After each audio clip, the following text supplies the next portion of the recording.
Hey, good morning. I am so excited just to be with you here this morning, and that was awesome worship, and we just thank Brian and Heather for that.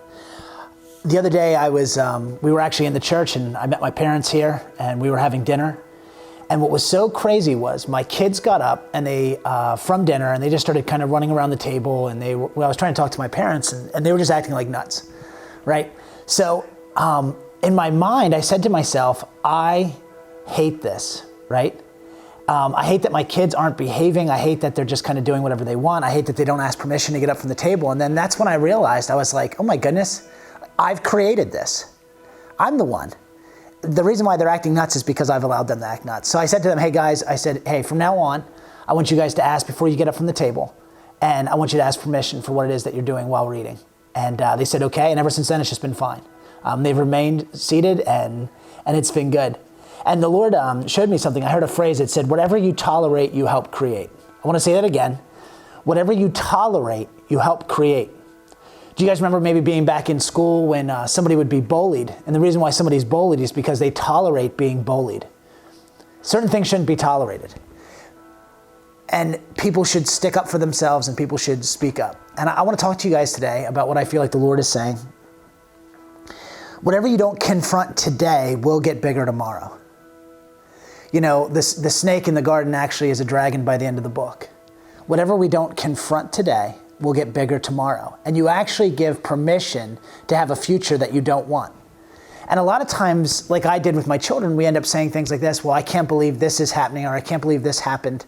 If you're a small business owner and an employee comes in and they're late for work, right? And they say, sorry about that. And you're like, not a big deal, right? And then the next week they're late for work, and the next week they're late for work, and then all of a sudden they're late every day. But why are they late every day? Because you've given them permission to be late every day because you didn't address the issue, right? And I feel like the Lord wants us to address issues. But it's always the one thing that everyone has to confront first is your own relationship with God. This message is called Responding with God because you can't respond well without God, and you need to confront your own relationship with God to make sure that you and Him are together. The Bible says, when Jesus spoke in John 15, abide in me, which means that it's a choice that you have to make. Your relationship with God is a choice that you have to make, and you have to decide that you're going to be with Him today. And impossibilities can fall in front of you because you're with God. But without God, it's impossible, right? So the first thing that every person has to confront is, where are you at with God? Because the last thing I would want is during these chaotic times is for anybody to make a move on your own. I don't want people speaking up on their own. I want them to be godly responses to actual issues that are the truth, right?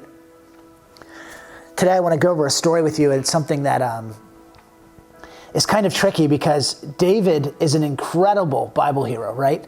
We all know the story of David. We all know the story of Goliath. And this man was on fire with the Lord when he first started. When he first started out, I want to read a scripture that you guys are familiar with, but I just want you to hear the zeal behind him. And the reason why he has so much courage this day is because of his relationship with the Lord. That is what's driving him. He's responding to a problem because he's with the Lord. Listen to this.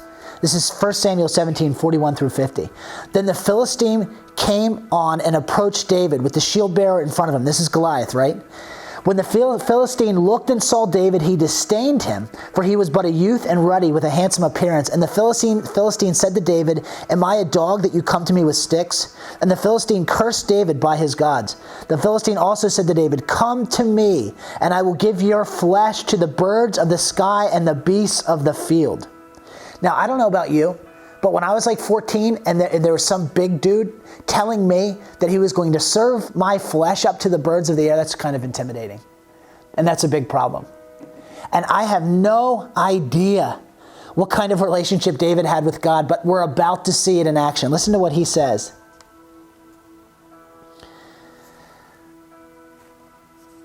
Then David said to the Philistine, you come to me with a sword and a spear and a javelin, but I come to you in the name of the Lord of hosts. That's what he came with. He came with a name. This other guy, he came with a shield bearer, a shield. He came with all this heavy equipment and armor and multiple weapons. And David comes to him with the name of the Lord. the God of the armies of Israel, whom you have taunted. This day the Lord will deliver you up into my hands, and I will strike you down and remove your head. Wow. I don't know about you guys, but this wasn't something that was decided on a whim. This wasn't something that he just decided, you know what, I'm going to go fight Goliath today. This was born in intimacy with the Lord. Do you know how long he had to sit and be with God before you come to a problem that big in the name of the Lord? Well, he does that. And as David gets older, what ends up happening, I think this happens to all of us, is as we get older and as we get used to the Lord, and heaven forbid we ever get used to the miracles and the things, and if we ever become less thankful, what ends up happening is David, in this story, he does something. He bends a little bit on the law. Let me just read to you what the law says in Deuteronomy 17:17.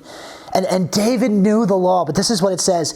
Neither shall he, meaning the king, multiply wives for himself, lest his heart turn away, nor shall he greatly increase silver and gold for himself.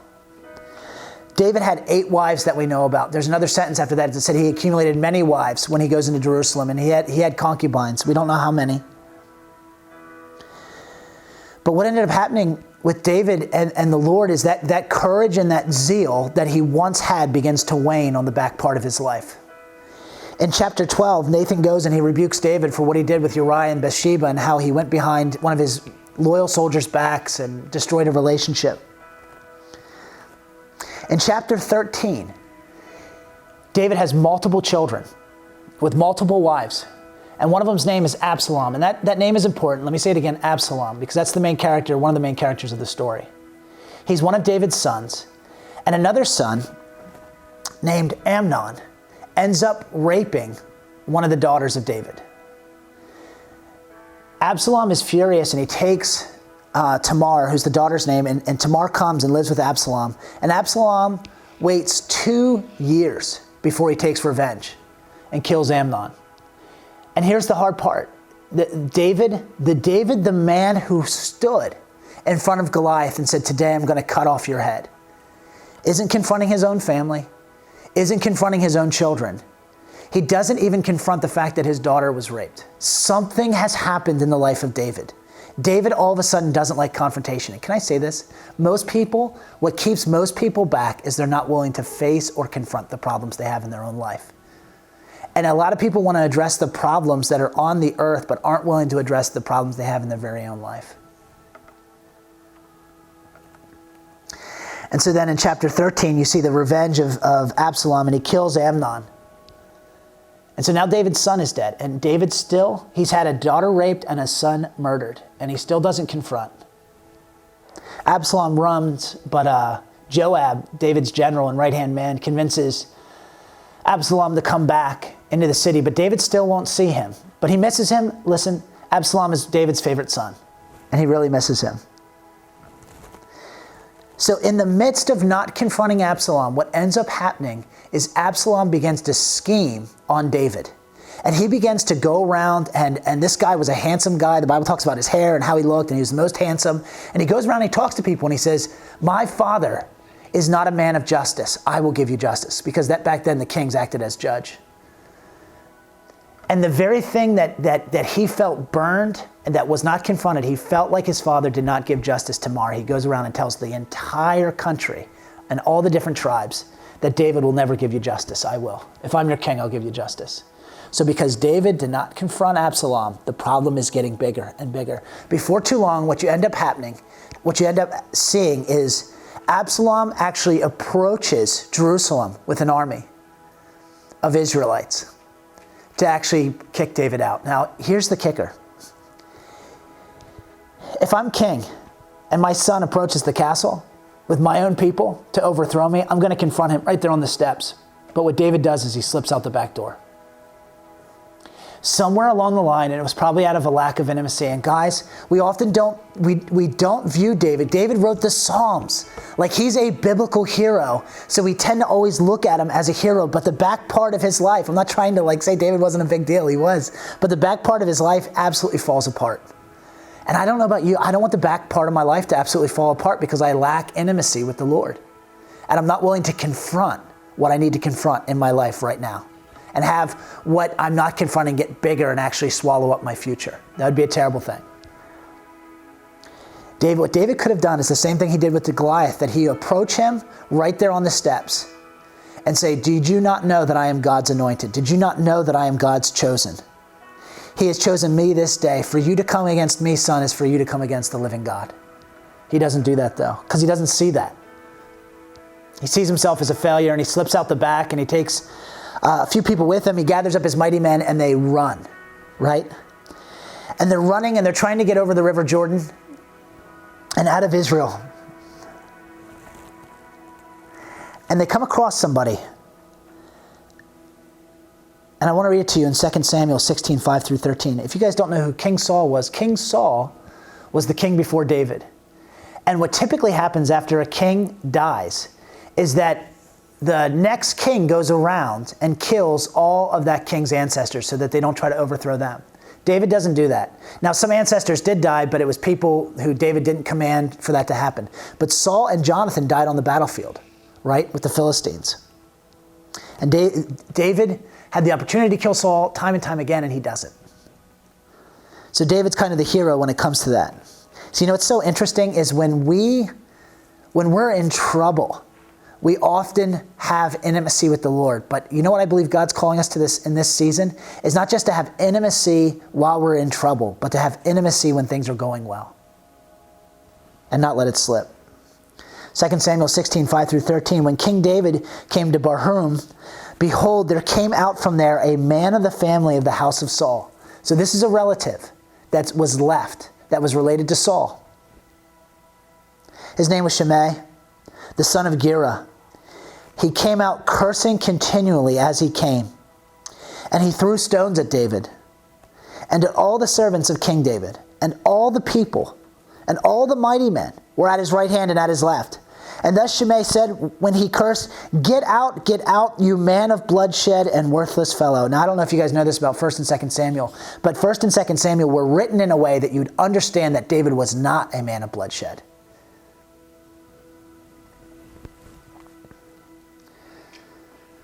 And he threw stones. And thus Shimei said when he cursed, get out, you man of bloodshed and worthless fellow. The Lord has returned upon you all the bloodshed of the house of Saul, in whose place you have reigned, and the Lord has given you the kingdom into the hand of your son Absalom. Now let me just say this, guys.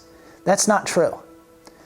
The Lord doesn't show up very much in the back part of David's life in the narration, because when you're reading 1 and 2 Samuel, sometimes it'll say, and the Lord did this, and the Lord said this to so-and-so. God's not doing anything. He shows up one time in the back part of this Absalom story, which I'll read to you. But in no way has God done any of this. But David's lack of confrontation has brought this. Do you guys understand? And a lot of times we'll say, man, I don't know why the Lord did that. But it wasn't the Lord. It was our lack of confrontation. Because our lack of confrontation is an actual sign of our lack of intimacy. So because of the lack of intimacy, there was a lack of confrontation. And now the will of God is not happening right now.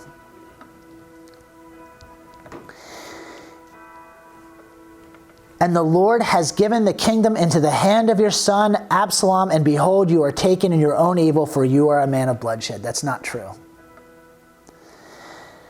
Now listen to this. This is another one of King David's main people. Then Abishai, the son of Zeruiah, said to the king, why should this dead dog curse my lord the king? Let me go over now and cut off his head.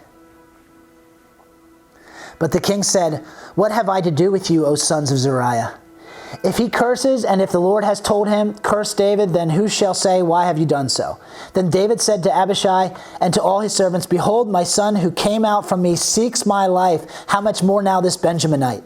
Let him alone and let him curse, for the Lord has told him. The Lord did not tell him, but David is looking at his circumstances, determining that these circumstances must mean that the Lord brought them upon me.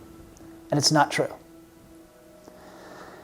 And then David says this, perhaps the Lord will look on my affliction and return good to me instead of his cursing this day. So David and his men went on the way, and Shimei went along on the hillside parallel with him. As he went, he cursed and cast stones and threw dust at him. This man couldn't have been any more disrespectful to God's chosen anointed leader. And the first time I read this, I was like, oh, wow, that was pretty cool. that David didn't exact revenge on him. But then I realized that was not cool, because David's tolerating something. David is tolerating dishonor, and it spreads into his men. And it turns this story completely around, because David tolerated dishonor from this man. And the reason why he tolerated dishonor was because he wasn't able to discern what the will of the Lord was. He wasn't able to discern what the will of the Lord was because he didn't have this intimate time with the Lord. It actually breeds and it makes his future worse. There is one psalm in which David, and I believe it's right now in the story is when this was written. It's Psalm 3. It's called a Psalm of David when he fled from Absalom, his son. O Lord, how my adversaries have increased. Many are rising up against me. Many are saying of my soul, there is no deliverance for him in God. Selah. But thou, O Lord, art a shield about me, my glory, and the one who lifts my head. I was crying to the Lord with my voice, and he answered me from his holy mountain. Selah. I lay down and slept. I awoke, for the Lord sustains me. Because he was afraid that he'd be murdered at night by Absalom's men. Guys, he's writing this psalm. The situation has gotten worse, and so now he's turned to the Lord. But I'm telling you, we're not just called to turn towards the Lord when things are bad. We are called to be with God when things are good. Why? Because things will always go bad, because when things are going well and we don't have intimacy with the Lord, we'll start to tolerate something we're not supposed to tolerate. Arise, O Lord, save me, O my God, for thou hast smitten all my enemies on the cheek. Thou hast shattered the teeth of the wicked. Salvation belongs to the Lord, thy blessing he upon thy people. Selah. There's one time where God enters the story. Okay, and I want to read it to you. And this proves that Shimei was wrong. 2 Samuel 17:14. Then Absalom and all the men of Israel said, the counsel of Hushai the Archite is better than the counsel of Ahithophel, for the Lord had ordained to thwart the good counsel of Ahithophel in order that the Lord might bring calamity on Absalom. So there was two people brought advice to Absalom. Should I pursue David or not pursue him?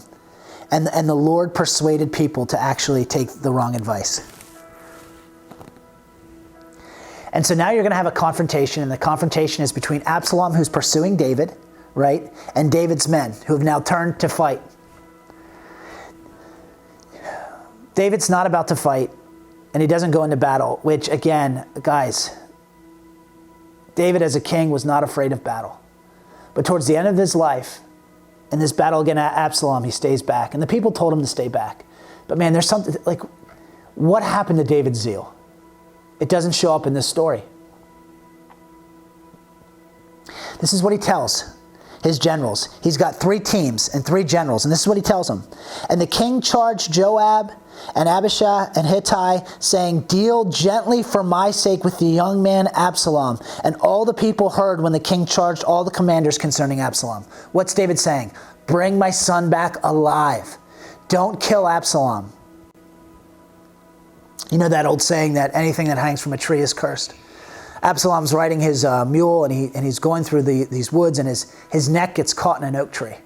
And it takes him by the neck, and his hair is long. I don't know if it all got tangled up in there. But he gets caught, and he's hanging in a tree. And it's got him by the jawbone, and he's not suffocating. He's just hanging there. And Joab finds out about this. And Joab, this is David's right-hand man. He no longer fears David. He just saw how David let the dishonor of that descendant of Saul come upon him. He grabs 3 spears and runs towards Absalom and stabs him in the heart 3 times. He has his men cut him down. They cut him into pieces. They dig a hole and put rocks over it. David specifically asked, to bring him back alive. He was hanging in a tree as if God hung him in a tree so that he could be brought back alive. Why did Joab do that? Because David stopped confronting problems, and he's let an atmosphere of dishonor breed into this.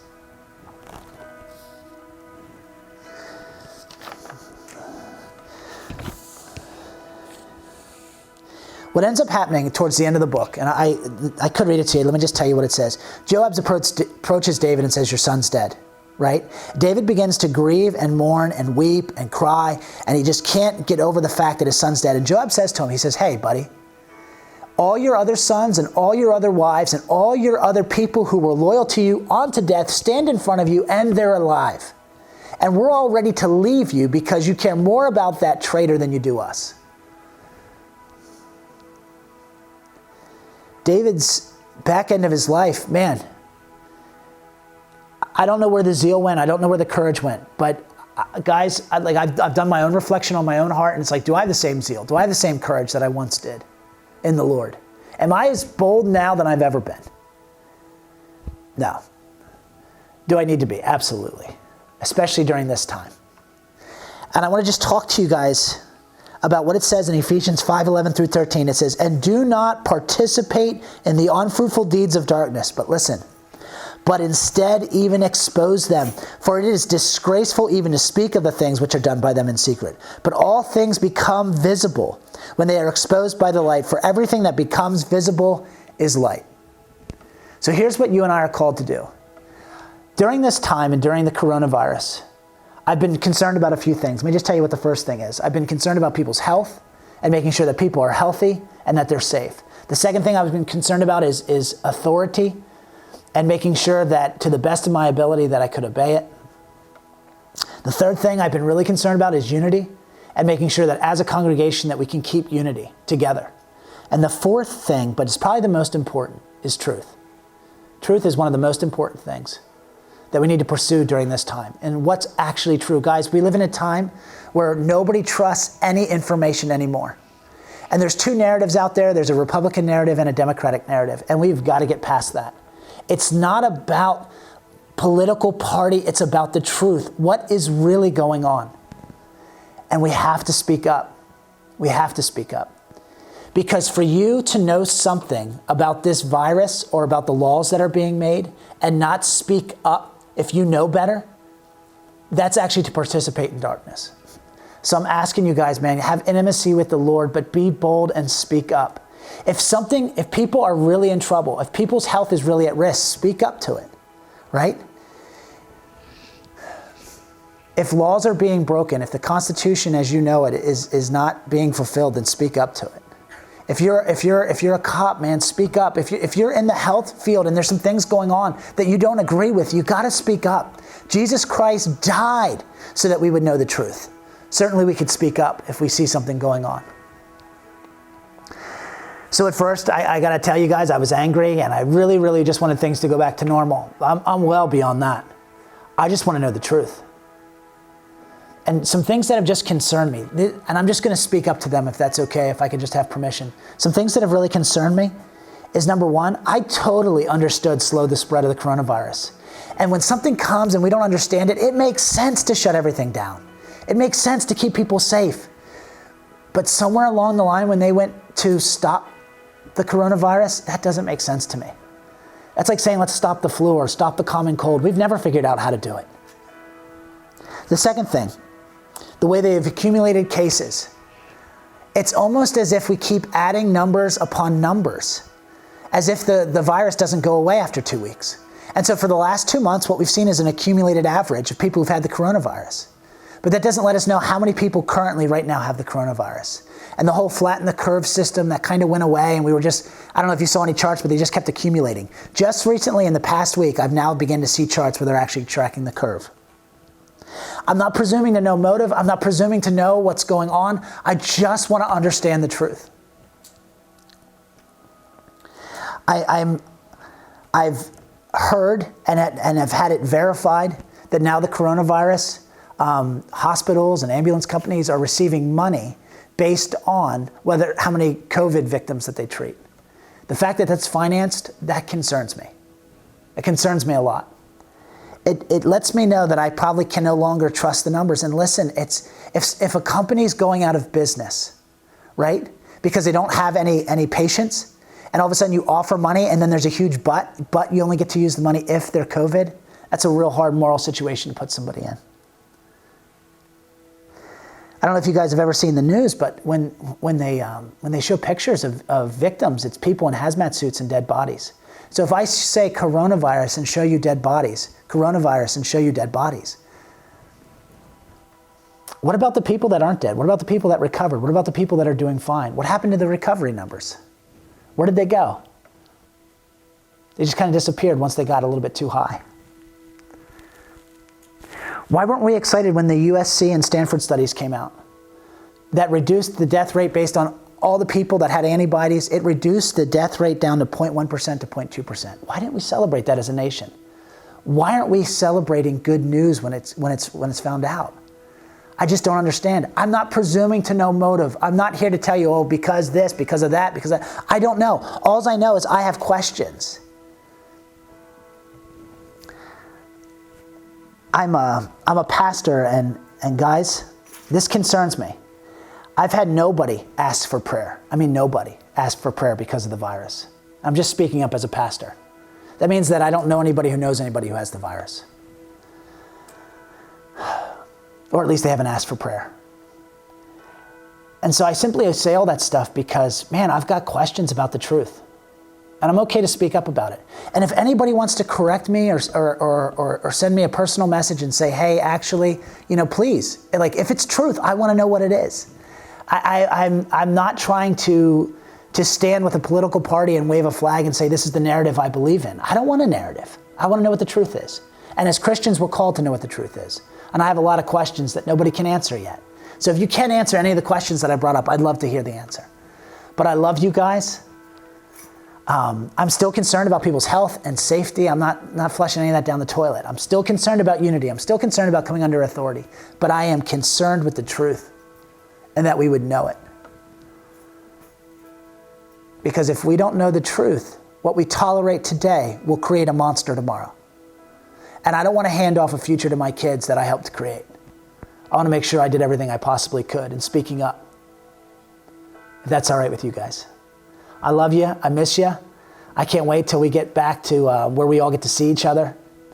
And I bless you guys. Let me just pray for everybody. Father, I ask that right now in Jesus' name, every agenda would fall to the floor. It has nothing to do with trying to prove something, that we could all just come to this thing and just, we'd ask that the truth would be known, that the truth would be exposed. Whatever that truth is, I don't need it to be something. I need it to be the truth, Lord. And you came and you died so that we might know the truth about who we are and who you are. And Lord, I'd ask that if there's anything in darkness, that it would be exposed and that it would be brought to light. And that we could figure out how to move forward according to truth. In Jesus' name, amen. Thank you guys. I bless you. Have a great Sunday.